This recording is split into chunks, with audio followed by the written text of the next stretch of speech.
नमस्ते। आज मैं बात करूंगी कैंसर किस किस रीजन की वजह से होता है।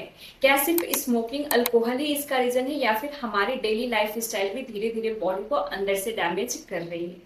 आपने एक चीज नोटिस किया होगा, कुछ लोग ना तो स्मोकिंग करते हैं ना तो ड्रिंकिंग करते हैं, फिर भी उन्हें कैंसर हो जाता है। और कुछ लोग सालों तक ड्रिंकिंग करते हैं, स्मोकिंग करते हैं, फिर भी उन्हें कुछ भी नहीं होता। तो आखिर ऐसा होता क्यों है? तो देखिए, कैंसर कोई एक सिंगल फैक्टर की वजह से नहीं होता है। ये बॉडी के सेल में कई सालों तक होने वाले रिपीटेड डैमेज का रिजल्ट होता है।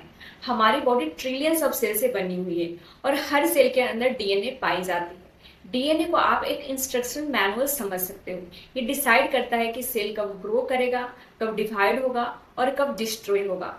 नॉर्मली बॉडी सेल के डैमेज को रिपेयर करती रहती है, लेकिन बॉडी के सेल में जब बार बार डैमेज होने लगते हैं तो धीरे धीरे म्यूटेशंस डेवलप होने लगता है। और जब ये म्यूटेशंस उन जेन को इफेक्ट करता है जो एबनॉर्मल सेल ग्रोथ को कंट्रोल करते हैं, तो कुछ सेल अनकंट्रोल वे में ग्रो करना स्टार्ट कर देते हैं और फिर धीरे धीरे यही एबनॉर्मल सेल का क्लस्टर्स कैंसर्स में डेवलप हो जाता है। तो अब सवाल आता है, आखिर वो ऐसे कौन कौन से रीजन है जो बॉडी के डीएनए को इतना डैमेज कर देते हैं, और इसके बारे में हम एक एक करके बात करेंगे। तो सबसे पहला और सबसे कॉमन रीजन है स्मोकिंग और टबैको। सिगरेट, बीड़ी, हुक्का और टबैको प्रोडक्ट्स में हजारों से भी ज्यादा हार्मफुल केमिकल्स होते हैं। इनमें से कई केमिकल डायरेक्टली कार्सिनोजेनिक होते हैं, मतलब ये कैंसर्स को डेवलप कर सकता है।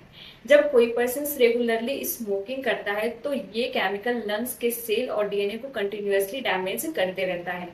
धीरे धीरे डीएनए में म्यूटेशंस होना डेवलप होने लगते हैं और एबनॉर्मल सेल ग्रो करना स्टार्ट कर देते हैं। इसीलिए स्मोकिंग लंग्स कैंसर का सबसे बड़ा रिस्क फैक्टर माना गया है।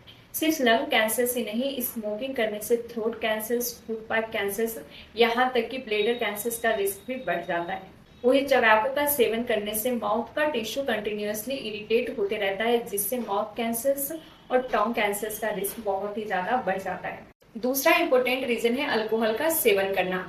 अल्कोहल बॉडी में जाकर एसिटाल्डिहाइड नाम का टॉक्सिक सब्सटेंस बनाता है। ये सब्सटेंस डीएनए को डैमेज और इन्फ्लामेशन को इंक्रीज कर सकता है।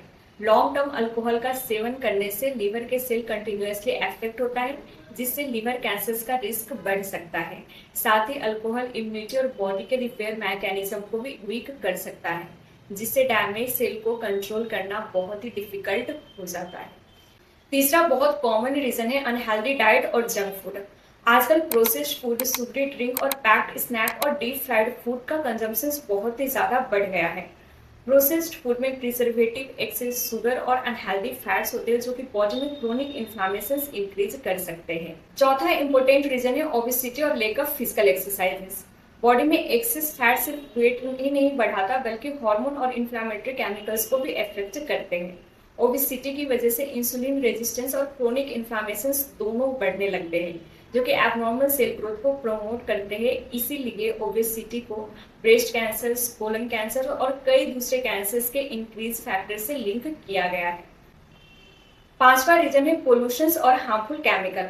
आजकल हर दूसरे व्यक्ति polluted air, pesticide, vehicle smokes और इंडस्ट्रियल केमिकल्स के कंटैक्ट में पहले से ज्यादा रहते हैं।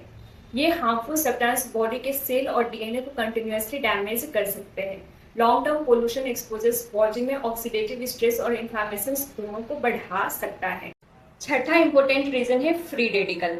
फ्री रेडिकल एक अनस्टेबल मॉलिक्यूल है जो कि स्टेबल होने के लिए अपने आसपास के सेल और डीएनए को डैमेज करते रहते हैं। स्मोकिंग, पोल्यूशन, स्ट्रेस और अनहेल्दी लाइफस्टाइल की वजह से बॉडी में फ्री रेडिकल्स बढ़ने लगते हैं।